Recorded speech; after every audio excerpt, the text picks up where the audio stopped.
Hi there guys, my name's EarthToLydia and today I'm going to be doing something a little bit different. I was recently tagged by ChannelJAL to do the video game tag, so this is what today's video is going to be. If you don't like listening to me talking, then that's a shame. Question number 1. What is your all-time favorite video game? I've got to say my favorite standalone game is probably Crash Bash. It doesn't follow any story or anything like the original Crash Bandicoot games, but it came out on the PlayStation 1 and I loved to play that. It's kind of a party game or you can play it single player, but you effectively just go around what is essentially just a wrestling ring in all of these different Crash Bandicoot levels, and you have to take down 3 other players with all of the weapons at your disposal, or anything in the Ace Attorney series. Anybody who watches my channel has probably heard me say about 1,000 times, I love anything with a detective theme. It's mandatory to try and solve a really complex puzzle with an actual detective theme. I love that. So yeah, Ace Attorney's right up my street. And not even just the Phoenix Wright ones, I'm including Miles Edgeworth in that. Question number 2, what is your current favorite video game? Weirdly enough, I've actually gone back and repurchased Rayman for the PlayStation 1 because I noticed recently that my copy was actually cracked in the center, and I don't just mean the little plastic ring in the middle. It had cracked from that and gone out onto the actual, you know, readable disc. So I was like, oh shit, this is terrible, can't play it, I gotta go out, gotta buy another, so I did. I would love that game so much. Crash Bandicoot and Spyro, they were some of my favorite games ever. But Rayman still had the sort of 2D platformer kind of vibe to it, and that is what really drew me in. There was the challenge of enemies that you had to beat, which would spring up at any one time, and you had to use all of your abilities to try and collect things and free all of the other little creatures of the land. And it wasn't easy to get through the platforms and the levels either. You had to really think about it and use every skill that you had to your ability to get through them. It wasn't just a case of, oh, you can hop from one ledge to the next, for the most part. Okay, question number 3. What is your favorite video game genre? I'd say, generally speaking, I love point and click games. I like the challenge that comes along with it. I'm definitely more of a person who enjoys story-based games as opposed to the actual gameplay itself. Sure, gameplay matters a lot, of course. I can't play a point and click if the mechanic's awful, but I just love the story that goes along with it. And when it's done right, it's really, you know, it can be something that's absolutely great. And I was first introduced to the point and click genre when I played Normality on the PC. This is a game that I tried to do a playthrough of before, but I'm afraid I lost all of my files for it. Other big point and click games from my childhood. I guess Escape from Monkey Island.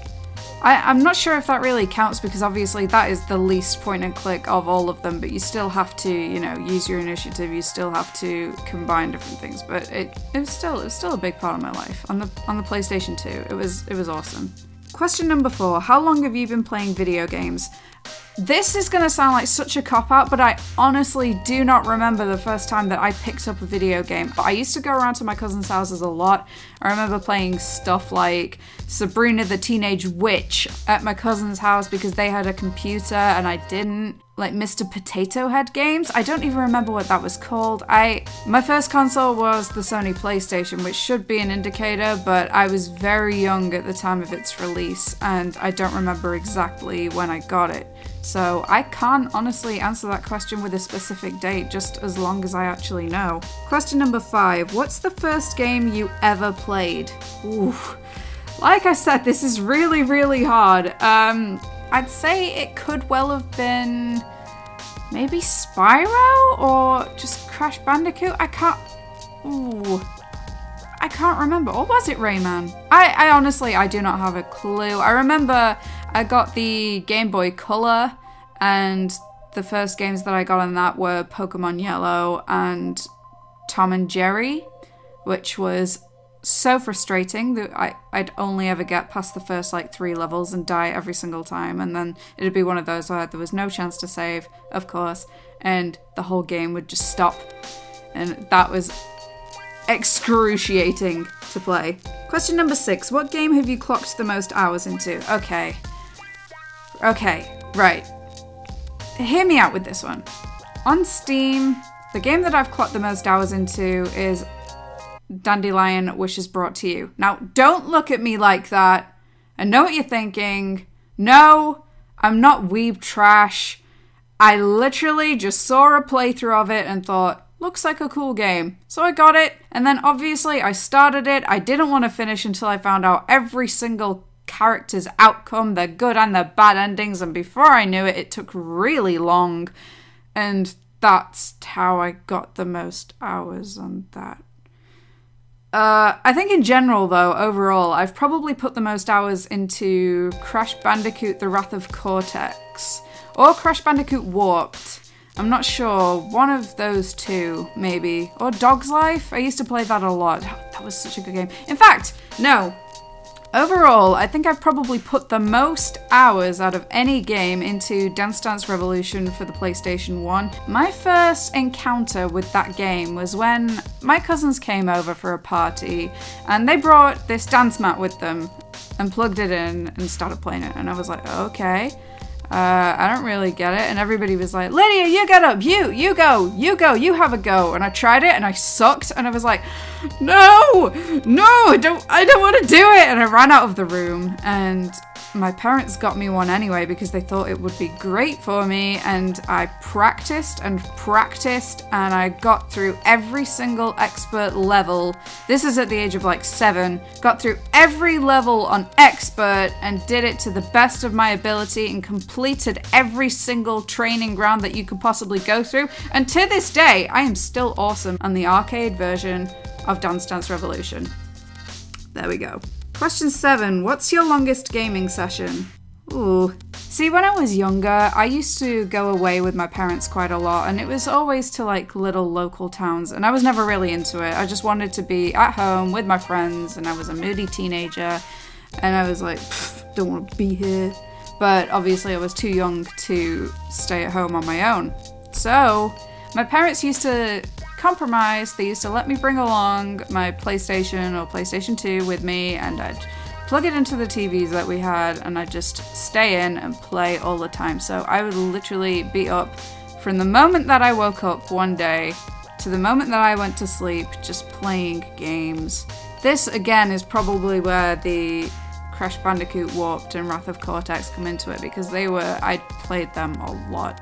I've completed those a couple of times each. They were big. Question number 8. Who is your favorite game developer? Probably, I think that they're not exactly indie, but they're lesser known developers. I'd say Frogwares, creators of the biggest Sherlock Holmes series that can actually be found on Steam. I love those games. I grew up with Case of the Silver Earring. My mother got it me on a hard copy, and then when I found out about the others on Steam, I obviously got those as well, and I love them so much. Other developers, I'd say Wadget Eye, the creators of the Blackwell series, which we all know. Anybody who's seen my series on that, we all know that I love that series, and I'm going to be coming back with another one soon, but I just love it so much. As for more well-known, like AAA developers, I'd have to go with Naughty Dog. Not just because of their success in recent years, because I love The Last of Us.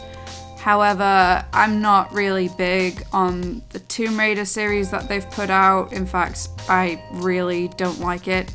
But when I was growing up, you know, they were behind Crash Bandicoot. That's perhaps the series that's had the most influence on my gaming life. So yeah, I can't just deny that. Question number 9. Who is your favorite hero character from a game? Does Phoenix Wright count? Or, in fact, no, I'd probably go more with Miles Edgeworth. I guess they're not really, like, hero characters as such, but protagonists. Yeah. Question number 10. Who is your favorite villain? Probably Manfred von Karma.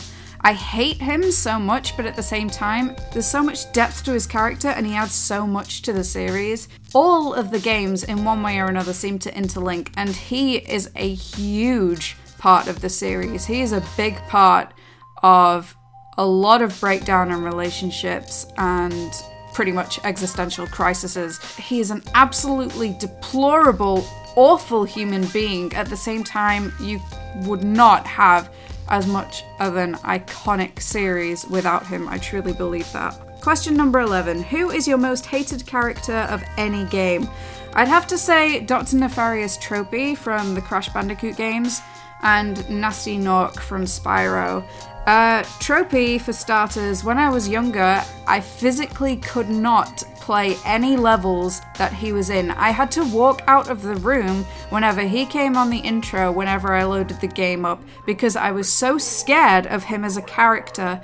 He's such a good design, but at the same time, I hate him. I hate him. I could never. He's such an easy boss as well, which makes it even more annoying because I was so terrified, and I used to make my dad complete the levels for me because I was so scared to be in the room and look at this character, this amalgamation of polygons on the screen. I couldn't physically do it. He was terrifying to me. And Nasty Nork, well, he was just a fucking bitch. Okay, question number 12. What gaming systems do you own? Alright, yeah, bear with me. I own a Game Boy Color, a Game Boy Advance, a first generation Nintendo DS, a Nintendo 3DS, a first generation Nintendo Wii, which I actually use specifically to double up and play GameCube games on because they have the ports for GameCube controllers. Fun little fact for anybody that's got a first generation Nintendo Wii. A Nintendo 64, a Nintendo Entertainment System, a Superboy, an Xbox 360, the Sega Mega Drive, or if you live in the US, you'll know it as the Sega Genesis. I have a first generation PlayStation, a slimline PS1, a PlayStation 2, a PS3, a PS4, and I don't know if these really count, but I have the Steam Link and controller, and I also play all of my PC games on a Tech Tribe Goblin, for anybody who wanted to know what my PC is. Question number 13. What was your first game system? I actually asked my mum the other day because I don't actually remember. But I was convinced it was either the Game Boy Color or the Sony PlayStation. It is in fact the Sony PlayStation. That was the first ever console that I owned. Question number 14. What's your favorite gaming system and why? Now, this could well be a cop-out, and I know a lot of people are going to be like, oh, well that doesn't count, but I'd have to say, if we're talking about an actual gaming platform, probably Steam, just because it's so accessible. You can play cross-platform games, you can play with so many other people. The fact that they have older games on as well, the fact that there are so many new games constantly being added every single day, the fact that it's so easily accessible for developers, it's a way for them to put their games out as well to a wider market. I love Steam. I think it's a really great invention, and I know that there are other things like EA's Origin, but they're not really a patch on what Valve have done with Steam. But as for actual consoles, I'd say I am biased towards the PS1 and the PS2, even if I do have a slight grudge against the PS2, and I don't know why. I think it was just because I was so, happy and comfortable with the PS1 that the sort of change in the feel of the PS2 to make it seem more modern and such, I wasn't really, into it. I don't know. But it still had a great range of games, so I can't knock it for that because there are so many that I clocked a lot of hours into. Question number 15. Do you prefer to play as guy characters or girl characters? Okay. Absolutely, when the opportunity arises, I will take up the chance to play as a female character. Mainly because growing up, gaming was a mostly male-dominated market, and I'm aware that there has been a distinct rise in female protagonists in recent years, but as I was growing up, females in games are mostly just seen as either really annoying people that you had to carry around with you in escort missions that you didn't really want to be there and they were kind of too slow and really annoying and they just went, facts. or they were always damsels in distress, or there were a lot of sidekicks, but there weren't really many female protagonists with depth to them. We do have a lot of really powerful female protagonists these days, but you know, growing up there wasn't really that much access to it. I really like getting to play as a girl, it's great. Noriko from Heavenly Sword, that was the first game that I ever got with my PlayStation 3. It came free, and I loved that game so much. There was so much complexity to her character, and she was so vulnerable, whereas at the same time she had real fight about her.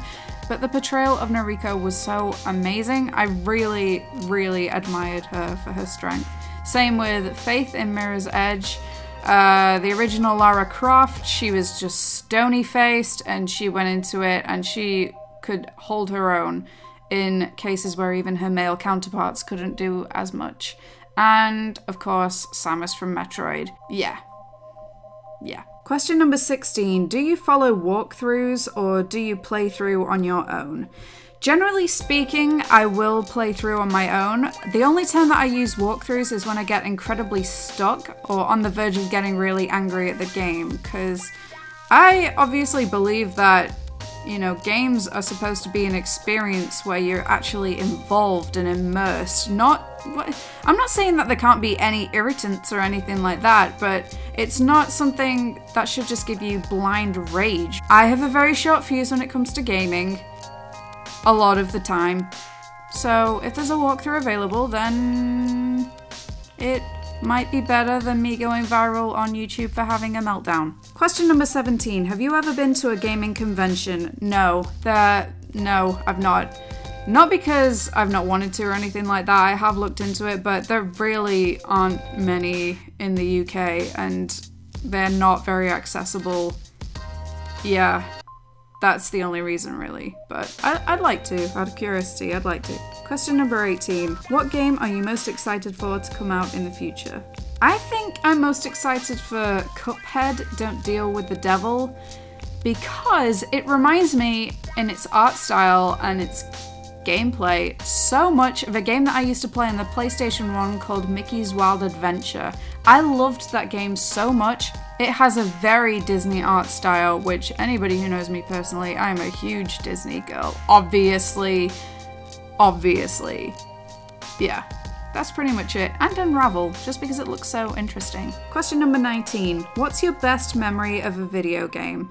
This is gonna sound really weird, but whenever I was off school ill, I would always get to play Dog's Life, and it was like the only sort of break from, you know, the illness, the sickness, whatever it was that I had at the time, because I'd get really bored just being at home and not being able to see my friends. It'd really bother me, but I got to play this game where, you know, rather than having a real challenge or anything like that, you just have to play as a dog and help your friends, help your canine counterparts, and it was really nice and just comforting, and it wasn't something that would really, you know, get me all worked up when I was ill or anything like that. Overall, it was just a lot of fun, and I loved walking around in smell-o-vision. Question number 20. What's your worst memory of a video game? Probably, in fact, no, definitely. Going back to the Frogwares Sherlock Holmes series again, I mentioned earlier that I used to have the silver earring on hard copy. Me and my best friend, who lived pretty much next door, decided to play it one time, and we got about 75% of the way through the game, and anybody who's played those games know that it's not just like a quick 5-hour job or anything like that. It takes a lot of time. We dedicated an entire weekend to playing and finishing this game, and we got about 75% of the way through, and we got asked by a character for a picture from the very opening scene, the very first scene in the entire game, and we hadn't picked it up. And because we hadn't done that, we could not progress any further. My friend got so angry at the whole thing that she just outright left. It was so frustrating. We had put so much time, so much thought into that game, and then we got that far and it just, don't. Question number 21. Which video game character do you see yourself as? Or if you had to be represented by a video game character, who would it be? Now, I tried to think quite a bit about this because overall I think video game characters are kind of two-dimensional. You don't see too much to them. So I went with 2 for this. I'd say on my good days, I'd be kind of like Guybrush Threepwood from the Monkey Island series, mainly because he's bumbling around with heaps of aspiration, trying desperately to start the journey towards accomplishing his dreams, and all kinds of drama just sweeps in, and just hashtag relatable posts. Though on bad days, I think everybody has bad days, so I don't really want to lower the tone too much with this. I'd say Noriko from Heavenly Sword, mainly because everything that she loves and holds dear to her is so fragile, and she's battling everybody she comes across to get her honor back and the honor of those who she loves, while carrying a tremendous weight with her. And metaphorically speaking, I feel a lot like that a lot of the time. Those 2 characters, I know it goes from one extreme to the other because one of them is very, very light-hearted and the other one's very, you know, intense. So yeah, an amalgamation of those 2 characters. If I could be like Noriko Threepwood, that'd, yeah. Anyway, thank you guys for watching. I hope you have enjoyed this video, and I would also like to tag Kev, aka HOTHEMAN from FTX Band. I'd also like to tag Lady Metal D and Mr. Womble. Hopefully he'll actually do this. I can see him not doing it. But yeah, that's all for this time. I will see you guys in the next video. Sayonara, guys.